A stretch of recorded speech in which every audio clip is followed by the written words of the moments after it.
Não, de ultrassom não. Ótimo. Agora sim. Agora sim. Bom, então aqui a gente consegue ver a junção safeno-poplítea. Aumenta um pouquinho a profundidade ali, por favor. Então a fibra... Como? Fala, Regis, se eu estiver fazendo alguma coisa errada, tu me avisa. Não. Quando você pega uma veia assim, com essas sequelas de flebite, você não fica com medo de não conseguir subir com a fibra? Subiu bem, Regis, eu fico. Então, assim, eventualmente, como é uma cirurgia de demonstração, a gente optou por fazer antes, para que se tivesse que puncionar 2 vezes, não teria problema técnico. Mas, assim, essa aqui subiu bem, não teve problema. E, eventualmente, quando dá problema de trabécula, alguma coisa assim, a gente faz 2 punções e, num plano C, acaba injetando espuma, né? O que não der para puncionar, a gente acaba jogando espuma depois. Mas essa aqui subiu bem, e aqui vocês conseguem ver a junção safeno-poplítea, né? Uma junção tipo A1 de Cavese, quer dizer, não tem envolvimento de veia muscular junto, e eu optei aqui por deixar no ponto 0, só para ver aqui, mas sempre que a gente começa uma termoablação nesse ponto, existe um risco maior de ter uma lesão do nervo tibial. Então, nós optamos sempre por subir um pouquinho a fibra. Vocês conseguem ver a sua fibra ali subindo, né?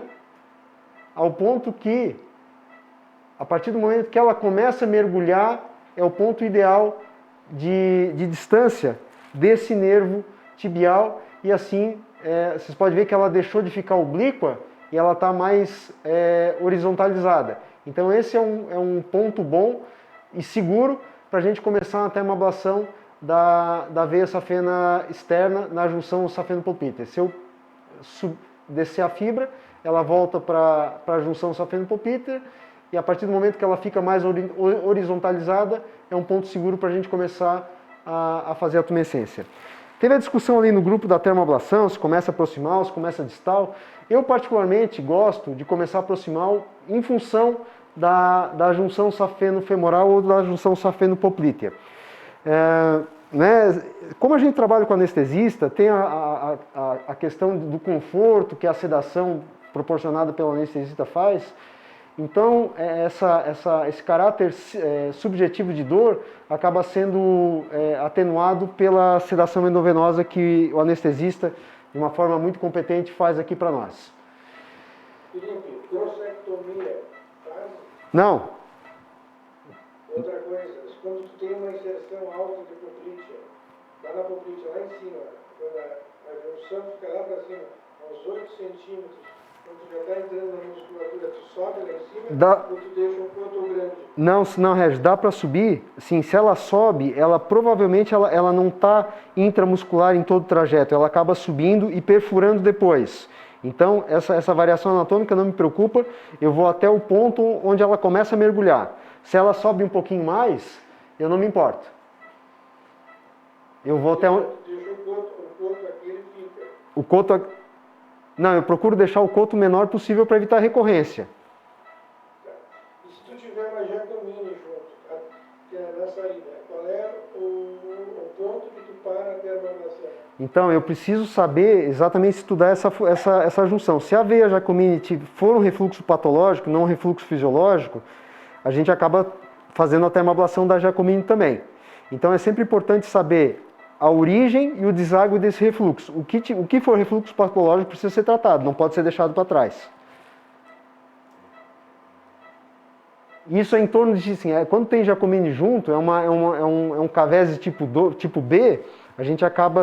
Isso é um pouco mais raro, acontece em torno de 20% dos pacientes, mas tem que ir atrás. Uma junção acima de 1 segundo de Giacomini, um refluxo acima de 1 tem que ser tratado. Felipe, e distal, até que ponto você faz a termoablação? Quem está falando? Ana, de São Paulo. Oi, Ana, tudo jóia. Assim, existem trabalhos que mostram que é super seguro fazer ablação distal. Sim, vamos falar de mundo real, né? A gente não está falando de papel, que papel aceita tudo. Nos últimos 20 centímetros da veia safena, da safena externa, existe já praticamente uma continuidade com o nervo sural.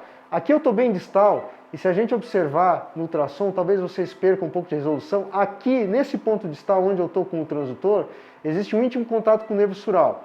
A partir que eu vou subindo, o nervo sural vai se distanciando um pouquinho e a gente consegue ser mais liberal em relação à termoablação. Então, respondendo de forma bem objetiva a tua pergunta, nos últimos 15 centímetros eu não costumo fazer ablação de safena externa, apesar da literatura reportar que bons resultados podem acontecer.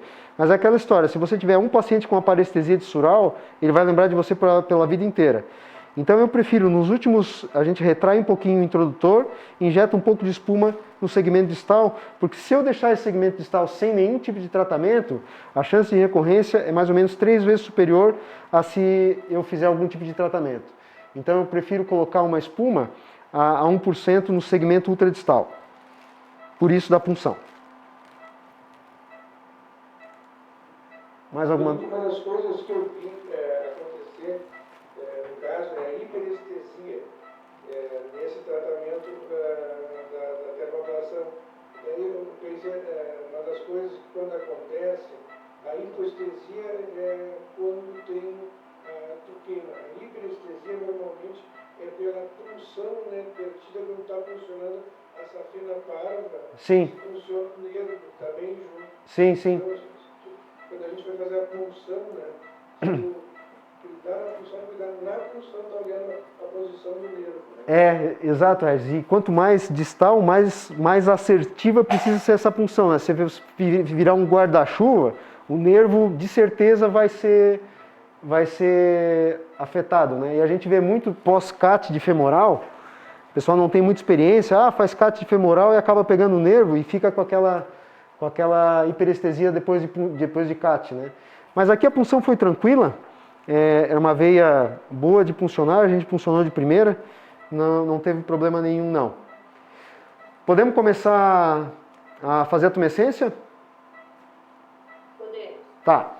Então aqui é o seguinte, a gente fez uma solução a 0,1 de Chilo com adrenalina proporcional.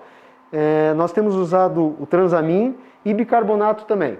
Então isso tem melhorado bastante a sensibilidade intra e principalmente as equimoses no pós-operatório. Além disso, nós temos usado em 100% dos nossos pacientes taping. Então depois a gente pode até passar ali algumas imagens do taping que a gente usa no pós-operatório. Então, aqui eu estou no transverso, né, você já pode observar, uma distância bem segura aqui da junção. Eu não estou no ponto zero, exatamente para fugir da confluência ali, que o nervo tibial ele passa exatamente naquele ponto zero. Então, para a gente não ter nenhum dano neurológico. Então, começando aqui a nossa tumescência, eu gosto de fazer... Sandro? Eu gosto de fazer aqui, vocês podem observar a agulha entrando no compartimento, e todo o espaço perissafeno, ele está sendo preenchido. Você pode ver que eu estou criando um halo na safena, tanto posterior como anterior, tentando deixar essa safena o mais protegida possível. Sem bolha. Então pode ver que já está bem infiltrado, agora a gente vai descendo.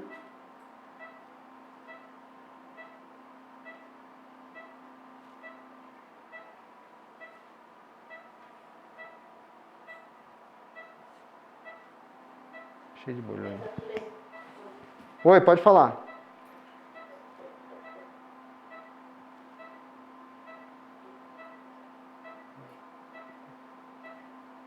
Lucas, está cortando. Eu não estou ouvindo vocês.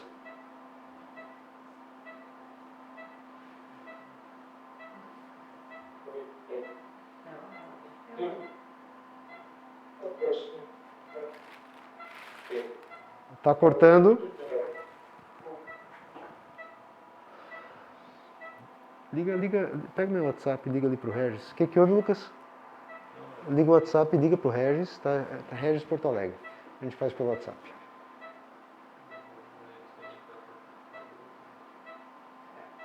Recording in progress. De secção já vendi, né? A partir de baixo. E é muito rápida, né? Regis, Sim. eu tava cortando, os últimos 30 segundos, 40 segundos eu não peguei. Eu continuei aqui, vocês podem observar. Eu não estava falando mal de ti, tá? Eu espero, né? Ó, consegue ver aqui? Sim. Ó, eu tô bem aqui em cima da fibra. Ó, injetando um compartimento. E pode ver que indo mais cranial, ela já vai infiltrando junto. A infiltração é super rápida, né? Ó. Aqui, ó. Vocês viram que eu... Felipe, tem algumas perguntas aqui também do pessoal da plateia. Qual a quantidade de transamin? Meia ampola para cada 500 de soro. A ampola tem 5 ml.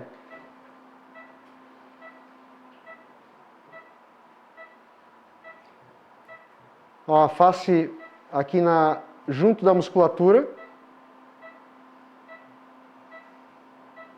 Criando o halo ao redor da safena, injetando no compartimento.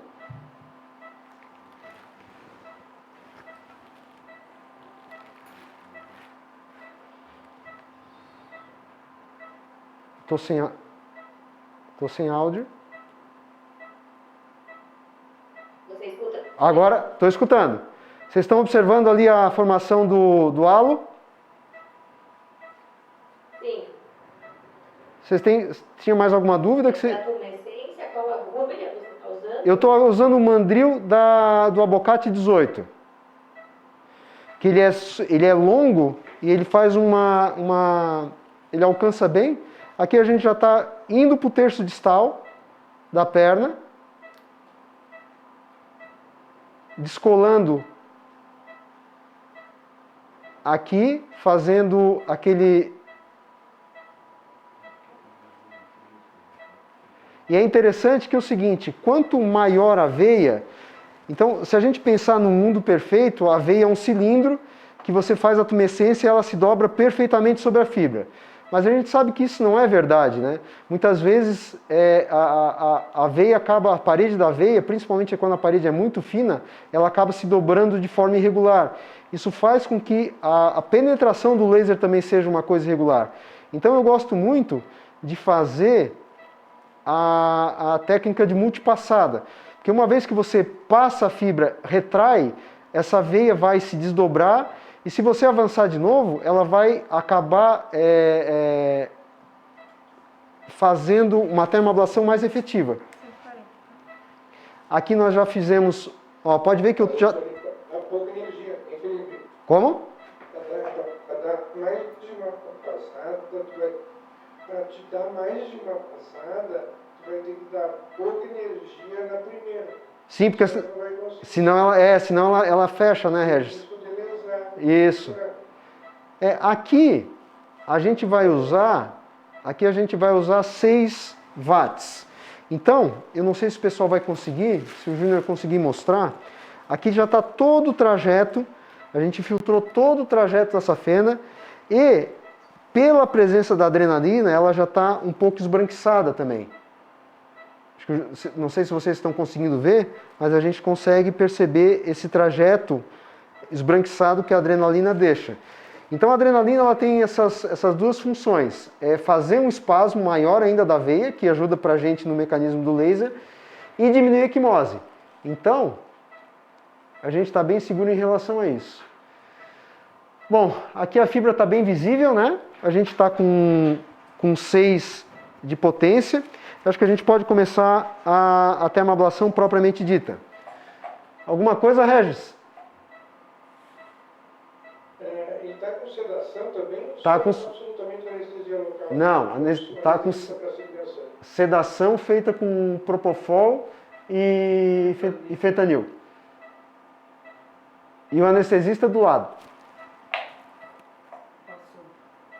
Deixa dar uma olhada. Então aqui, fibra bem visível. Vamos dar um pause, eu acho que a gente tem um tempinho para discutir. Kivia, vai lá. Dá um pause lá. Oi? Quando é que tu faz esse processo? Tu faz um procedimento de transição safenopárica e alguns trajetos ali que eu vi marcados. Alguma vez tu faz com bloqueio, com hack? Só quando tem muita flebectomia junto, Regis. Muita flebectomia e bilateral. Se for só laser, safena e flebectomia de uma perna, normalmente a gente faz só com local. Se tiver laser bilateral e flebectomia bilateral grande, a gente opta por fazer hack. Vamos medir. Infelizmente, não consigo me livrar dele. Tu tem um para chamar de teu ali, né? Eu sou funcionário dele, Regis. Ele é meu patrão. Um pouquinho mais. Felipe, você costuma fazer isso também de forma escalonada? Então, primeiro tratar essa pena, Não. E no segundo tempo tratar as subcutáneas? Não. A gente tenta fazer o máximo possível na mesma sessão. Como a gente tem a facilidade de centro cirúrgico, anestesista, a gente consegue ter essa liberdade. Vamos só deixa eu aproveitar aqui, eu já continuo a tua resposta. Vamos medir a parede da veia, porque isso é um parâmetro muito importante para a gente. Tá. Vocês estão vendo ali que a veia tem 0,8 de diâmetro, certo? Então muitas vezes, 0,8 milímetros de espessura. Então, muitas vezes a gente se preocupa demais com o diâmetro da veia e se preocupa de menos com a espessura da parede. Eu acho que um parâmetro muito importante, o Mark Whiteley ele é bem enfático nos estudos dele, é a gente medir quanto a veia está espessada, que é o wall thickness. Então, às vezes uma veia muito dilatada, ela acaba tendo uma parede mais fina e o cálculo da energia ele é erroneamente calculado em função dessa variável. Então, mais importante, assim, ou tão importante quanto o diâmetro da veia, é como essa veia vai se comportar depois da tumescência. Então, vocês veem, uma veia que tinha 6,5 de diâmetro, ela passou por uma espessura de 0,8 de diâmetro. Então, para mim, isso é muito importante esse dado, para a gente saber quanto de energia precisa ser entregue aqui no local. Infelizmente, na literatura, não tem um consenso, não tem uma tabela, não tem uma receita de bolo dizendo, uma veia de 1 milímetro de espessura você vai usar tantos watts.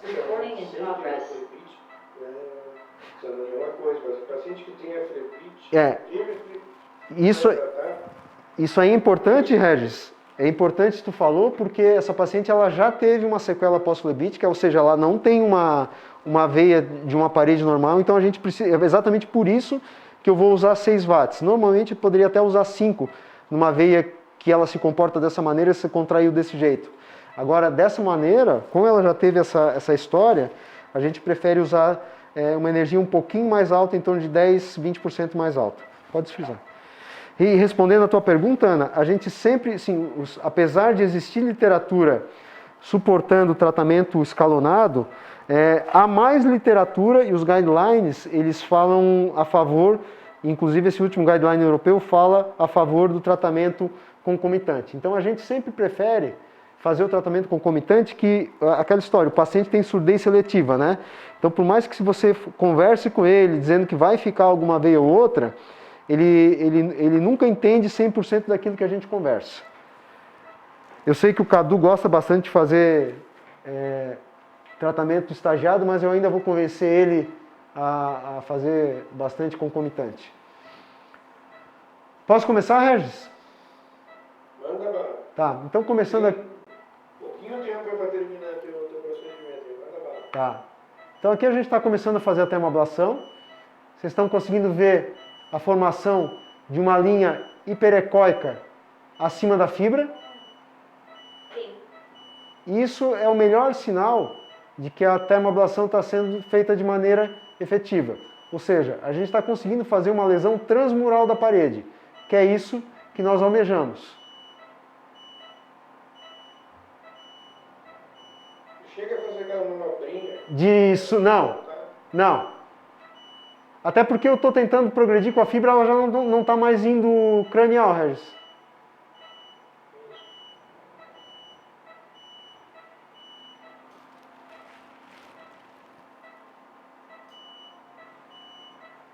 Então aqui, aproveitando o tempo, eu queria agradecer a presença, né, a nossa equipe aqui é formada pelo Dr. Sandro, anestesista, a Laine, técnica de enfermagem, que está me ajudando aqui, está instrumentando, enfermeira Kívia, que está circulando aqui hoje, e o pessoal da Lucas Matiola Filmes, que está fazendo a transmissão.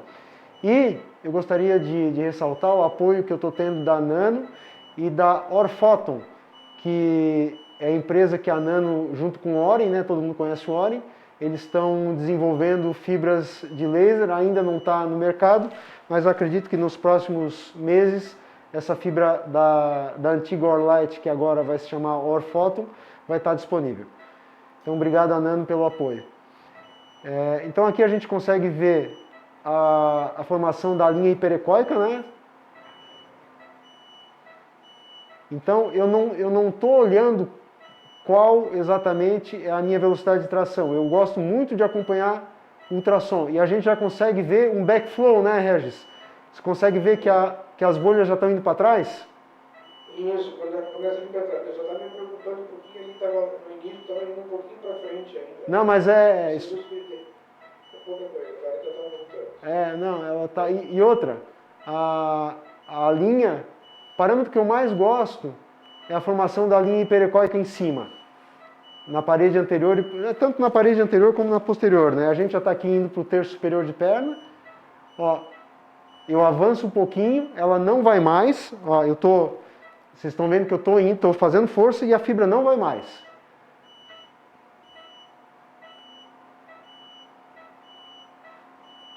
Felipe, Oi? você está usando de forma contínua, né? Sim. Tem alguma situação que você usa isso diferente? Pulsado? Não. Não. Sempre contínuo. Felipe, com relação à profilaxia para... Isso é bem importante você perguntar. Essa paciente ela precisa fazer uma tromboprofilaxia. Ela já teve evento prévio. Paciente acima de 45 anos, apesar de ser com anestesia local e um procedimento rápido, eu vou fazer profilaxia para ela, profilaxia estendida inclusive. Vou fazer rivaroxabana 10 mg por 30 dias. Isso é uma coisa muito importante, né? Ou se faz profilaxia, ou não se faz, exato. A dose única não existe. Não existe. Você sabe que tem um estudo da Escócia que 80% dos médicos faziam uma dose de enoxaparina. Ou seja, não é nada, né? Isso é para ficar com literalmente para inglês ver. Então, fazer uma dose de enoxaparina no pré ou no pós, sei lá quando, isso não significa fazer profilaxia adequada. Ó, eu estou tentando avançar a fibra, ela não sobe mais. Essa formação... Fala, Zanoni. Você usa a escala de Caprini, a escala de Caprini ajustada para procedimento venoso. Uhum. Exato. E isso é de praxe no teu dia a dia? Sim, todos os pacientes a gente faz essa avaliação. Aumenta muito os hematomas pós-operatórios? Nada, Regis. E paciente, inclusive paciente que a gente faz flebectomia extensa, não aumenta hematoma, é super tranquilo. Eu fico muito tranquilo em prescrever, e normalmente cirurgião plástico, né, que tem receio, em dermo, que vai sangrar, que vai não sei o quê, às vezes a hemostasia é mal feita do que uma dose pequena de anticoagulante. E o uso do tranexâmico agora, nesse caso aqui, influencia você em fazer profilaxia daí contra o TVP? Não influencia em nada. Não tem relação nenhuma, Zanani. Ó, eu estou tentando, vocês estão vendo que eu estou tentando progredir a fibra, ela não vai. E a formação daquele halo, daquela linha hiperecóica, a gente consegue ver bem certinho, né? Vocês estão conseguindo observar aí? Formação da linha? Sim. Esse é o melhor parâmetro que tem para a gente ter a termoablação feita de maneira adequada. E te perguntar uma coisa. Como tu fez muita radiofrequência, Vamos baixar para 5. Eu vou baixar, só um minutinho, Regis, desculpa. Nós vamos baixar, como a gente está aqui passando do terço médio de perna, a gente vai baixar para 5 watts. Que, segundo a literatura, de 4 a 5 watts é uma potência boa para evitar lesão nervosa. eu tenho 4 minutos, tá, Felipe? Ah, eu acho que eu consigo. Pergunta pra ti. Tu fez muita radiofrequência na tua vida. Qual a diferença do laser e da radiofrequência no tratamento de uma safena parva que tu está fazendo? O Regis, não só da safena parva, mas de safenas e em tratamento em geral, o laser me dá uma liberdade de escolha de parâmetro que não tem como comparar, né? Então aqui, em algumas vezes... Ó, vocês viram ali o efeito heat pipe, que teve uma tributariazinha, que as bolhas subiram. Nesse ponto aqui, ó. Felipe, duas perguntas aqui da plateia. Só um minutinho, só respondendo a pergunta do Regis. Então, o laser me dá... A radiofrequência é boa para quem está no início da curva de aprendizado. Tá? E o laser é bom para quem já passou da curva de aprendizado. Olha para cá. E já quer um pouco mais de liberdade de tratamento. Aqui a gente está no final do introdutor. Você consegue mostrar aqui, Júnior? Então aqui a fibra já está começando a querer ir para o introdutor. A gente retrai um pouquinho o introdutor, a ponto de não tirar ele da veia, porque a gente vai injetar um pouquinho de espuma, e para não queimar, para não usar a fibra dentro do introdutor, né? Não sei se eu respondi, Regis, mas, por exemplo, a safena a gente consegue trabalhar tributária, acessória, praticamente qualquer segmento, e ajuste de potência, de duração de modo, a gente fica bem mais livre para tratar a safena e tributárias e quer que seja com laser do que com radiofrequência. É bom, funciona, a literatura mostra oclusão semelhante, mas o laser te dá uma liberdade muito maior. Desculpa, Ana, pode falar. Só para transmitir aqui umas perguntas da plateia. Na ocorrência de equimose, você tem usado luz pulsada ou laser transdérmico? Não. Não? E perguntaram também com relação a rivaroxabana, se isso ainda é off-label para tromboprofilaxia. Olha, o ideal, assim, eu fiz essa mesma pergunta para o professor Alan Davis, que é de Londres. É um dos caras que mais estuda doença venosa. E ele faz isso nos pacientes dele. Eu, sinceramente, a gente acaba transportando de outras situações para a prática venosa. Então, olha, aqui a gente está no final da termoablação. Aqui nos últimos 10 segundos, só um pouquinho, Regis, nos últimos 10 centímetros da safena. Eu acho que tá. Vamos baixar um pouquinho, que pode baixar para 3. Vamos baixar para 3 watts. Mostra o nervo sural para nós aí, se puder. Aqui ele já está infiltrado, né, Regis? Mas aqui, ó. Inclusive foi uma aula que eu dei no Japão sobre isso, sobre a anatomia do nervo sural. Apesar de estar infiltrado, eu estou conseguindo ver ele aqui. Kivia, frisa ali para nós. Não baixei. Tem um minuto ainda, Felipe. Ah, não, esse é o desconto do tempo que eu fiquei esperando aqui. Desfrisa. Só um pouquinho, vamos mostrar o nervo sural aqui que você me pediu, para finalizar. Frisa. Tá, então o nervo sural, mede ali para mim, só um minutinho, tá, pessoal? Measure. O nervo sural, pode aqui à esquerda, aqui, ver. O nervo sural está no cursor, tá vendo? Esse é o nervo sural. Consegue ver, Regis? Passa o Lucas, o ultrassom, Lucas. Agora estou vendo tua mão aqui. É, bonita também. Mas, ó, tá vendo ali o cursor? Tira daí de cima aqui, vê. Ali, ó, ao redor. Faz um círculo. Isso, tá vendo? Esse é o nervo sural. Consegue ver que ele tem um aspecto diferente da gordura? Eles chamam de aspecto em favo de mel. Consegue ver ali, Regis? Tem uma estrutura ovalada? Felipe, Oi? tem 2 minutos para encerrar tudo. Não, aqui a gente já acabou. Tá vendo ali, Regis, o nervo sural? Tá, agora a gente vai fazer a medir a distância do nervo sural para a fibra. Não, measure. Aí, pode ser. Aí. Vai para a fibra aqui, viu? Para a fibra, para lá. Para cima, para a fibra.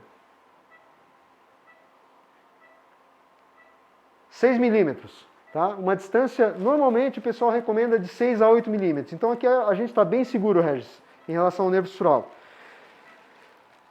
Vamos fazer um pouquinho mais de termoablação aqui. Só vou baixar do tudo. Deixa. Já foi baixado para 3. Aqui a gente está no finalzinho, só para dar um espasmo. Eu começo a puxar um pouquinho mais rápido. E aqui a gente injeta a espuma no final. Destrava aqui, viu? Aqui a espuma, eu fiz a espuma método Tessari a 1%. E a gente injeta a espuma aqui nesse ponto. Viu a espuma entrando? Lucas, ultrassom. Ultrassom. Ó, no transverso, a linha da espuma. Visto? Visto. E aqui estou bem distal, Regis. Inclusive ela tem umas tributárias, umas varizinhas aqui, que já foram, aqui ao nível do tornozelo, que já foram preenchidas, está vendo ali? Sim. Que já foram preenchidas pela espuma. Ó, as veias, a veinha tortuosa. Ali, ó. Bem tortuosa, que a gente já preencheu com a espuma. Tiramos o introdutor. Então fique com palavras finais, o chefe está pressionando aqui. Olha, eu acho que aqui a gente consegue ver certo. Olha, essa imagem bem interessante. Aqui eu estou proximal. Você consegue ver a linha hiperecóica formada pela termoablação. Consegue?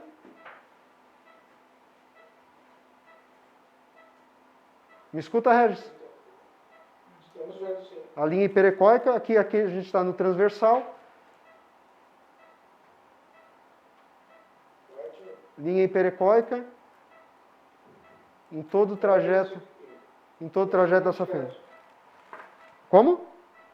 Excelente caso. Não sei se eu consegui responder todas as perguntas. Então aqui agora a gente vai dar sequência ao procedimento. Ela tem um pouco de escleroterapia para fazer.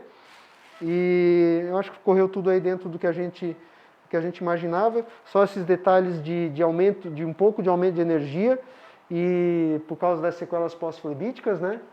Passa para outra. Isso. Eu acho que cumpriu o papel. A gente conseguiu fazer uma termoablação bem tranquila. E fico aí à disposição para debater mais alguma coisa se precisar.